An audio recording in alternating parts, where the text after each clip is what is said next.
Assalamualaikum, selamat datang di channel Camai Studio. Bagaimana kabarnya teman-teman? Semoga kalian semuanya dalam keadaan baik-baik saja.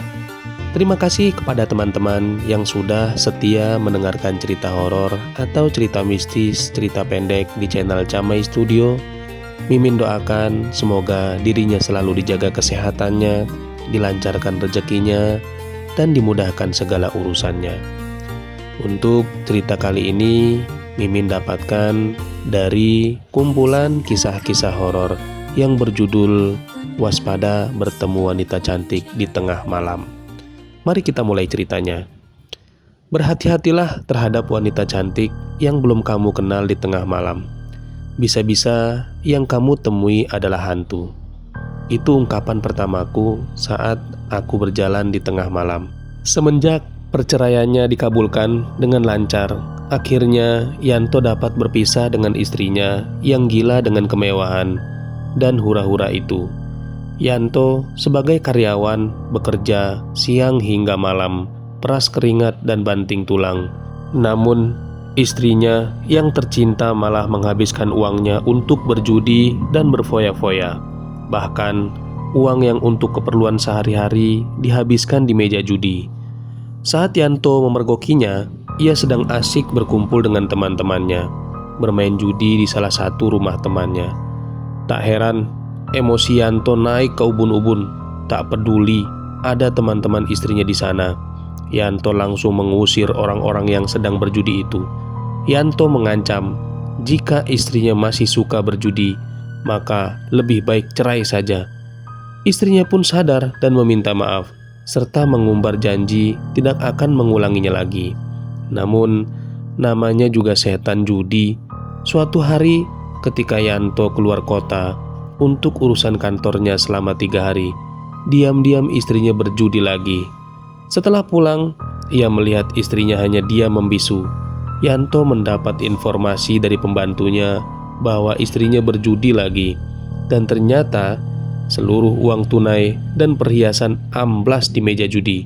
Akhirnya hilanglah kesabaran Yanto, hingga kejadian ini tak dapat dimaafkan lagi. Maka Yanto menceraikan istrinya.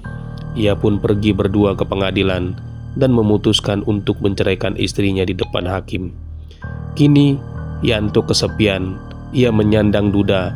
Tiap malam ia hanya menonton TV sambil merokok.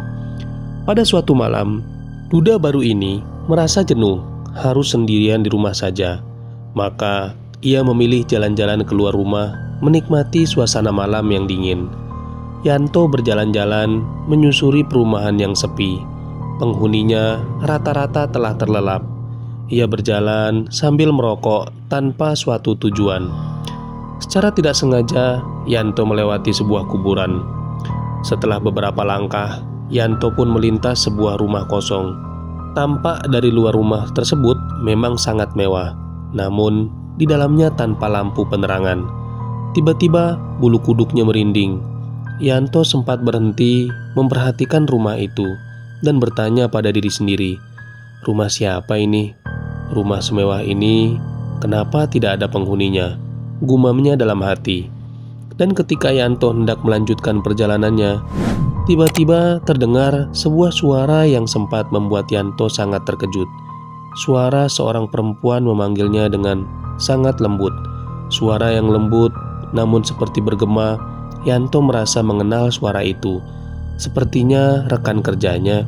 Setelah menoleh ke arah suara tersebut, ia melihat seorang wanita cantik memanggilnya sambil melambaikan tangannya dan mengajaknya masuk ke rumahnya. Yanto merasa heran dan berkata dalam hatinya, aneh, baru saja aku melihat rumah ini gelap gulita, tak ada penghuninya. Kok kenapa tiba-tiba jadi terang benderang ya? Tanpa pikir panjang lebar lagi, karena melihat wanita tersebut sangat cantik, Yanto langsung menerima ajakannya. Apalagi sudah hampir 3 bulan ia tidak menyentuh wanita. Siapa tahu dapat jatah gratis, pikirnya. Maka Yanto pun mengekor di belakangnya perempuan itu hingga masuk ke kamar tidur yang tampak rapi. Yanto berpikir, kenapa tidak diajak ngobrol dulu di ruang tamu ya? Basa-basi dulu kek, saling kenal, ngobrol, ngalor ngidul, cerita ini, cerita itu. Ini kok tiba-tiba aja langsung diajak ke kamar tidur. Yanto tidak habis pikir.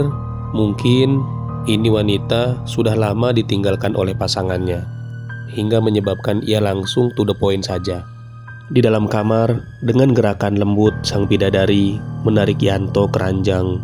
Dengan liar dia mencium seluruh tubuhnya, mulai dari bibir atas hingga bibir bawah, belakang telinga, leher, dada, betis, kaki, hingga kemaluan. Yanto mencium aroma bunga melati, sangat menyengat di hidungnya. Namun dia tidak peduli, yang penting dapat menikmati tubuh wanita yang seksi ini sepuas-puasnya. Sementara sedang asik-asiknya bercinta, menikmati hubungan seks, tiba-tiba terdengar suara ayam berkokok yang membuat Yanto terkejut hingga sadar dan membuka matanya. Dan ya Tuhan, ya Allah, ternyata dia sedang berada di tengah-tengah kuburan. Wanita yang semalam bercinta dengannya berubah menjadi kedebong pisang. Langsung saja Yanto menyambar pakaian yang berserakan, dan dengan tergesa-gesa ia meninggalkan tempat tersebut. Sejak kejadian itu, Yanto menjadi trauma jika bertemu wanita cantik di malam hari. Itulah pengalaman Yanto yang dialami setelah bercerai dari istrinya. Ya, begitulah laki-laki. Jika tidak melampiaskan hasratnya, apalagi sudah pernah merasakan itu di usia-usia pernikahan dan ia telah meninggalkan istrinya, pasti dia akan bingungan untuk menyampaikan hasratnya. Ibarat kucing dikasih ikan, masa ikan itu nggak dicaplok. Terima kasih kepada teman-teman yang sudah mendengarkan cerita ini sampai selesai. Dan yang baru bergabung, jangan lupa like, subscribe, share, serta meninggalkan komentarnya agar tidak tertinggal video terbarunya. Sekian dari saya. Wassalamualaikum warahmatullahi wabarakatuh.